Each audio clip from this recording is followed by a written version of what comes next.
இது ஒனி நியூஸின் இன்றைய பிரதான செய்திகள். செய்திகளை வாசிக்கும் நான் கனிஷ்கா குணபாலன். முதலில் தலைப்புச் செய்திகள். சூரிச்சில் வன்முறை சம்பவம் பதிவு. ஒருவர் படுகாயங்களுடன் மருத்துவமனையில் அனுமதி. தொழில்நுட்ப கோளாறால் போக்குவரத்தில் சிக்கல். பயணிகள் மாற்று வழிகளை தேர்வு செய்யுமாறு அறிவுறுத்தல். பேர்ன் சிறையில் சுகவீனமுற்ற சுவிஸ் பிரஜை மறுநாள் மரணித்த சம்பவம். அடுக்குமாடி குடியிருப்பில் மெழுகுவர்த்தியால் ஏற்பட்ட தீ விபத்து. ஆயிரக்கணக்கான சொத்துக்கள் சேதம். கிறிஸ்துமஸ் விடுமுறையில் மீட்பு ஹெலிகாப்டரின் சேவை 20% அதிகரிப்பு. தொடர்வன விரிவான செய்திகள்.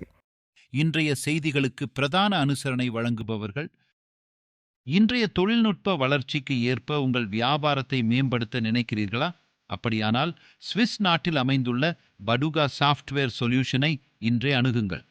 அனைத்து விதமான நிறுவனங்களுக்கும் தனிப்பட்ட வெப்சைட், அப்புருவாக்கம், cash register system, billing system மற்றும் ஆன்லைன் ஷாப்பிங்கான ஆப் அண்ட் வெப்சைட் என எல்லாவற்றையும் படுகா நிபுணர்கள் மூலம் உயர்தரத்திலும் மலிவான விலையிலும் நம்பிக்கையுடன் செய்து கொடுக்கிறார்கள்.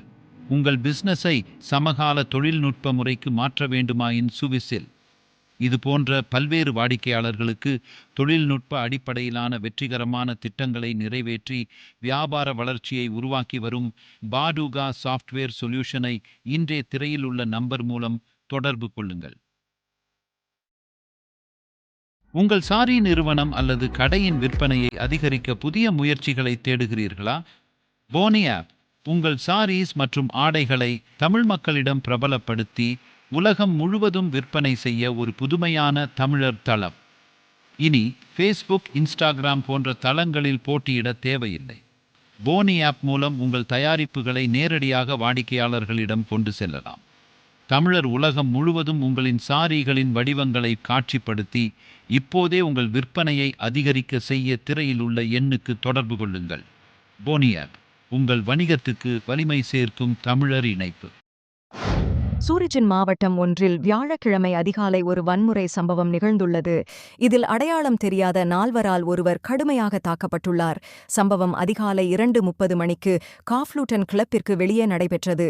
இந்த தகவலை பெற்ற சூரிச் நகர போலீசார் சம்பவ இடத்திற்கு விரைந்தனர். அங்கு தலையில் கடுமையான காயங்களுடன் உள்ள ஒருவரை கண்டனர். அவருக்கு உடனடியாக முதலுதவி வழங்கப்பட்டதுடன் தொடர்ந்து மருத்துவமனைக்கு கொண்டு செல்லப்பட்டார்.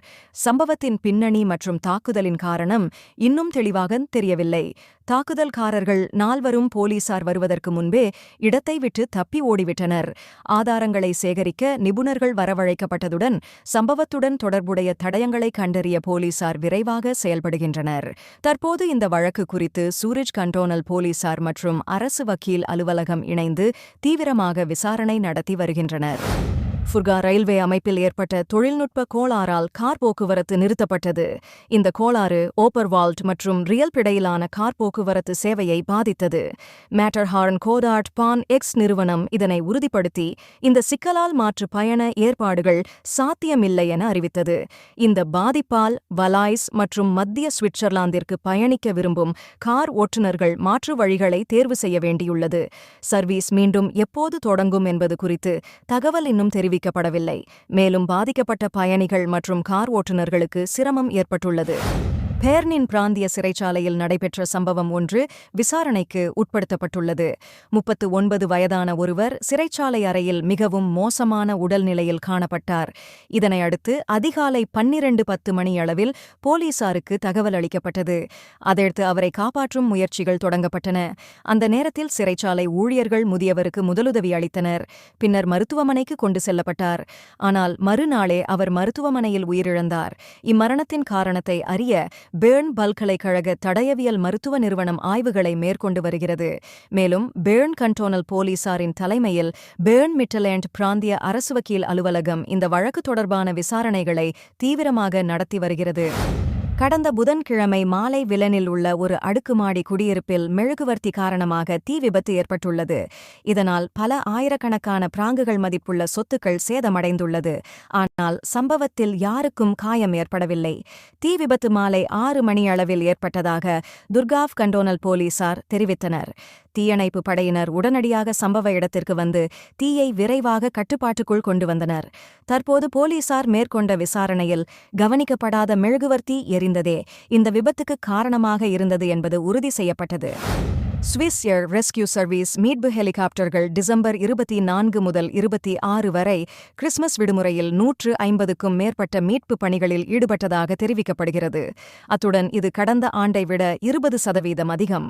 இதில் வெளிநாடுகளில் உள்ளவர்களை ஆம்புலன்ஸ் ஹெலிகாப்டர் விமானங்கள் மூலம் சுவிட்சர்லாந்துக்கு அழைத்து வருதல் போன்ற சேவைகள் இதில் அடங்கும்.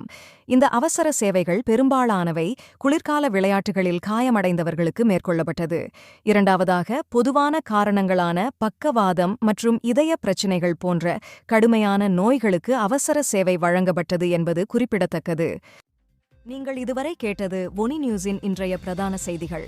மேலும் இதுபோன்ற செய்திகளை தொடர்ச்சியாக அறிந்து கொள்ள ஒனி நியூஸுடன் இணைத்திருங்கள். வணக்கம். ஒனி ஆப்புக்கு வரவேற்கின்றோம். உலகம் முழுவதும் உள்ள தமிழர்களை இணைக்கும் ஒரு தமிழர் தளம். உங்களுக்கு அருகில் நடைபெறும் கலாச்சார நிகழ்வுகளை காணவும், உலகெங்கிலும் உள்ள தமிழ் மக்களுடன் உங்கள் நெட்வொர்க்கை விரிவாக்கவும், தமிழ் கலாச்சாரத்தின் பரந்த மரபுகளை அறிந்து கொள்வதுடன் செய்திகள், அருகிலுள்ள வியாபார நிலையங்கள், நாணய மாற்று வீதங்கள் மற்றும் உலகம் முழுவதும் உள்ள தமிழர்களை ஒன்றிணைக்கும் வகையில் பல்வேறு அம்சங்கள் உள்ளன.